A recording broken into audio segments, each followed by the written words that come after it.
Level 1. The laptop and the lie you tell yourself. You're sitting at your kitchen table at 11 p.m., the same table you've eaten dinner on for years, except now there's a laptop open and 7 tabs of supplier websites and a course you bought for $47 that promised this would be simple. It is not simple. You've spent for hours building a store that sells a single product, a gadget you've never held in your hands, sourced from a factory you've never seen, priced at 3 times what it costs to make because that's what the course told you to do. The house is quiet except for the hum of the refrigerator and the occasional creak of someone turning over upstairs. You keep glancing at the clock, telling yourself you'll stop at midnight, then telling yourself the same thing at 12:15. Every tab feels like a small decision that could be the wrong one. The product description you wrote sounds nothing like the confident, polished copy from the course examples. You rewrite it 4 times. You pick a logo from a free template site because the idea of paying a designer for a store that might never sell anything feels absurd. You click publish. The store goes live. Nothing happens. No bell rings. No notification. No sale. You refresh the page. You refresh it again. This is the part nobody shows you in the videos, the part where you built something and the internet simply does not care yet. The cursor blinks. The analytics dashboard shows 0 visitors, then 1 visitor, then 0 again, and you realize that 1 visitor was probably you, checking your own store from your phone to make sure it actually looks like a real website and not something a teenager built in an afternoon. You go to bed telling yourself tomorrow will be different, and you almost believe it, because believing it is the only thing keeping you at that table instead of in front of the TV like everyone else in your house. You lie there running through the math one more time, the cost of the ad campaign you scheduled to start overnight, the thin margin on the product, the question of whether anyone on earth actually wants this thing you've never held. You wake up and check your phone before you're even fully awake, and there it is, 1 sale, $34.99. Your stomach does something it hasn't done in years, not since you were a kid and found money in an old jacket pocket. You sit up in bed and read the notification 3 times, as if it might be a glitch, as if the platform might have sent it to you by mistake. You check the order details, a real name, a real address, somewhere a few states away. A person you will never meet decided, at some point in the night, that the thing you built was worth their money. 1 sale doesn't pay rent. 1 sale doesn't mean anything in the math of what you'd need this to become. But 1 sale means the machine works, that strangers on the internet who don't know your name just gave you money for something you built at a kitchen table with a laptop that's older than your relationship. You don't tell anyone yet. This is the part you keep for yourself, partly because it's small and partly because if you say it out loud and it doesn't continue, you'll have to explain that too. You go to work that day distracted, checking your phone in the break room, in the bathroom, at red lights, half expecting the number to go back to 0, like the sale itself might get rescinded if you stop watching it. Level 2. The days that make no sense. Day 2. 3 sales, $104. You're standing in the kitchen making coffee when the first notification comes through, and you almost drop the mug. By the 3rd sale of the day you've started to develop a strange new reflex, checking your phone every time it's in your hand for any reason at all. You tell your partner, finally, in the most casual voice you can manage, that the store made a few sales. You downplay it. You don't want to jinx it, and you don't want to have to walk it back if day 3 turns out to be nothing. Day 3, 0 sales. You spend the entire day staring at analytics, refreshing a dashboard that updates in real time, watching the number stay exactly the same for hours, and you start questioning every decision you made, the product, the price, the ad you're running that's already spent $40 with nothing to show for it. You scroll through forums looking for someone else who's had a day like this, and you find 100 posts that all say some version of the same thing, that day 3 is where most people quit, that the algorithm is still learning, that you should be patient, and none of it makes the number on your screen feel any less like proof that yesterday was an accident. This is the part where most people quit, not because day 3 is a disaster, but because day 3 feels like proof that day 1 was a fluke. You sit with that feeling for a long time, longer than you'd admit to anyone. You don't quit. You change one thing, the ad creative, a 5-second video instead of a static image, something you film on your phone in about 90 seconds, badly lit, with your hand shaking slightly because you're nervous about a video that might be seen by exactly nobody. You upload it, set the budget, and go to bed not knowing if it matters. Day 4, 11 sales, $384. You sit up in bed at 6 a.m. staring at the number like it's going to change if you look away and look back. It doesn't change. If anything, while you're staring at it, another notification comes in, and then another. 11 strangers, in one day, bought a thing that exists because you decided at a kitchen table that it should. You do the math you shouldn't do yet, the math where you multiply this day by 30 and by the cost of the ad and by the cut the platform takes and by the shipping that's about to become your entire personality for the next week. And the number that comes out the other side is bigger than what you make at your actual job in a month. You close the laptop. You open it again for minutes later. You make coffee you don't drink. You start a notes app document titled Ideas and then don't write anything in it for 20 minutes because every idea you have feels too big, too far ahead of where you actually are, which is 11 sales into a 4-day-old store. Level 3, the week where everything compresses. This is where the week actually starts to feel like a week, because up until now it's just been days that happened to you. Now you're awake. Day 5, you increase the ad budget because the algorithm is telling you something is working and you'd be stupid not to listen, and within 6 hours you've spent $120 and made $640. You're not managing a store anymore, you're feeding something that's eating faster than you can throw food at it. Customer messages start coming in. Where's my order? Is this legit? Can I get a discount? And you're answering them from your phone in the bathroom at work because you can't exactly explain to your manager why you're suddenly glued to your screen. You develop a kind of double life over the course of this single day, the version of you sitting in meetings nodding along, and the version of you that's actually thinking about return policies and tracking numbers and whether the supplier ships on weekends. Nobody at work notices anything different about you, which feels both like a relief and strangely lonely, because something enormous is happening and the only people who know about it are you and a stranger on a forum somewhere who replied to your post from day 3. Day 6 is the day it stops being a story you tell yourself and starts being a story other people could verify.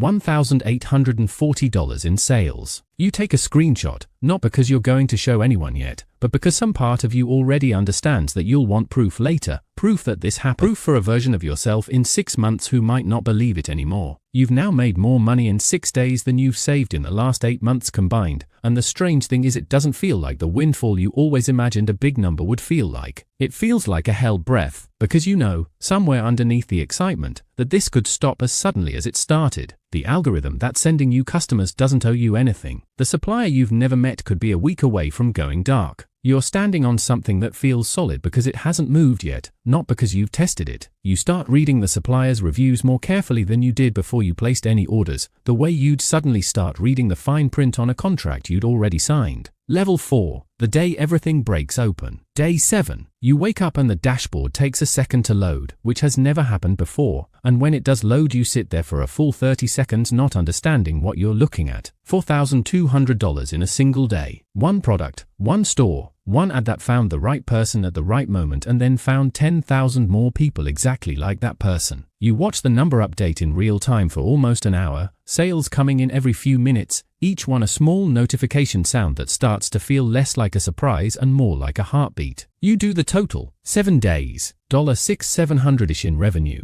and after ad spend and product cost and the platform's cut, somewhere around $2,400 that's actually yours. $2,400 is not $100,000. Let's be honest about that, because the version of this story that gets clicks is the version where someone tells you they made 6 figures in a week, and most of the time that number is revenue, not profit, and most of the time it's not the first week. It's the best week buried inside a story that skips the 17 weeks before it that looked nothing like this. What actually happened in your week is that you built something, it didn't work, then it worked a little, then it worked in a way that scared you a bit, and by the end of 7 days you'd made more than some people make in a month at a job they've had for years. That's the real story. That's the one worth telling. Here's what the $2,400 actually is, though, underneath the number. It's proof. Proof that you can build a thing from nothing, with no employees, no warehouse, no inventory sitting in your garage, using a laptop you already owned and a Tuesday night you would have otherwise spent scrolling. It's proof that the system you read about in forums and watched in grainy YouTube videos at 1x speed actually exists, that it's not a scam dressed up as an opportunity, even though plenty of versions of it are. You found the real version, or at least a real enough version, and it paid you in 7 days what it would have taken you a month to earn doing something you already know how to do. Level 5, the week that teaches you the hard lesson. What nobody tells you about week 1 is what week 2 does to your head. You go into week 2 thinking you've figured it out, that the formula is the formula now. Just repeat it, scale the ad spend, watch the number get bigger. There's a kind of arrogance that creeps in overnight, not loud, not obnoxious, just a quiet certainty that you've cracked something other people haven't, and that certainty is exactly what week 2 is designed to test. Day 8, you double the ad budget. Sales don't double, they go up a little, then flatten, then on day 9 they drop, and you spend the morning convinced you broke something, when really what happened is the algorithm found everyone who was an easy yes, and now it's working harder to find the next layer of people, the ones who need to see the ad twice, 3 times, before they buy. You start second-guessing the product itself, wondering if the early sales were a fluke after all, if word has somehow gotten around that the product isn't as good as the ad makes it look, even though you know, rationally, that's not how any of this works. This is the part where the story stops being about luck and starts being about whether you can sit with a number going down without panicking, because the people who quit dropshipping don't usually quit in week 1 when nothing's happening. They quit in week 3 when something happened and then it changed and they took the change personally. You don't take it personally, not because you're wired differently than anyone else, but because week 1 gave you something most people never get this early, which is evidence. You have a screenshot of a day where this worked. That screenshot doesn't disappear because day 9 was slower. It sits there as proof that the ceiling exists, that it's been touched once, and that touching it once means it can be touched again, even if not every day, even if the average ends up being something much smaller and much more ordinary than $4,200. Day 10, you pull the ad budget back down to where it was before you panicked and doubled it, and sales steady out around where they were at the end of week 1. Not the $4,200 spike, but not the flat line either, somewhere in between, somewhere that starts to feel less like a fluke and more like a baseline. You start a spreadsheet. You'd been avoiding the spreadsheet because a spreadsheet makes something feel like a job, and a job is the thing you were trying to escape, but you realize the spreadsheet isn't the job, it's the proof that the job exists. Level 6, the supplier problem. Day 11, you get the message you'd been quietly dreading since day 6. A customer writes in, polite but clearly frustrated, saying their order hasn't moved in 9 days and the tracking number doesn't show anything. You check your own dashboard. Then you check the supplier's processing times, which have quietly slipped from 2 to 4 business days to 5 to 9 business days sometime in the last week, buried in a notice you never saw because you weren't checking that page anymore. You spend an hour doing something you didn't expect to be doing 11 days into this, which is customer service. You write back to the customer, apologize, offer a partial refund if the item doesn't arrive by a certain date, and then you sit there wondering how many other orders from the last week and a half are sitting in the same kind of limbo, quietly going wrong while you were busy watching the sales number go up. This is the part of the story that doesn't make it into the screenshots. Nobody posts a picture of the spreadsheet tab where you're tracking which orders are late. But this is also the part where the thing starts to feel less like a slot machine and more like a business, because a slot machine doesn't require you to email a stranger an apology, and a business does. You spend the evening messaging 3 other suppliers, the same product, similar price, better reviews on shipping speed, and you place a small test order with each of them, not because you're certain you need to switch, but because day 11 taught you that the supplier you've never met from day 6 wasn't just a poetic detail, it was a risk you'd been carrying without naming it. Day 12, sales are steady, a little over $400 for the day, nothing dramatic, but you notice something different about how the day felt. You weren't checking the dashboard every 20 minutes. You checked it in the morning, then again at lunch, then again in the evening, and each time the number had moved in a direction that made sense. The held breath from day 6 is still there, somewhere underneath, but it's quieter now. You're starting to trust the floor a little, even if you still don't trust the ceiling. Level 7, the choice you didn't know you'd have to make. Day 13, 14, the days start to blur a little, the way days do once something becomes a routine instead of an event. You're still working your regular job. You're still answering customer messages from your phone in places you probably shouldn't be on your phone. But somewhere around day 14, you do the 2-week total, and it's enough money that for the first time, the thought crosses your mind seriously, not as a joke, not as a wouldn't it be nice, but as an actual question, what if this is the thing? You don't quit your job. That's not what day 14 is. Day 14 is just the first day the question exists at all, sitting quietly next to the spreadsheet, next to the supplier comparison, next to the still unanswered question of whether $4,200 was a ceiling you touched once or a ceiling you can learn to touch again on purpose. What you know, 2 weeks in, that you didn't know 2 weeks ago, is that the gap between watching the videos and being in the videos was never a gap of money, or luck, or some secret nobody told you.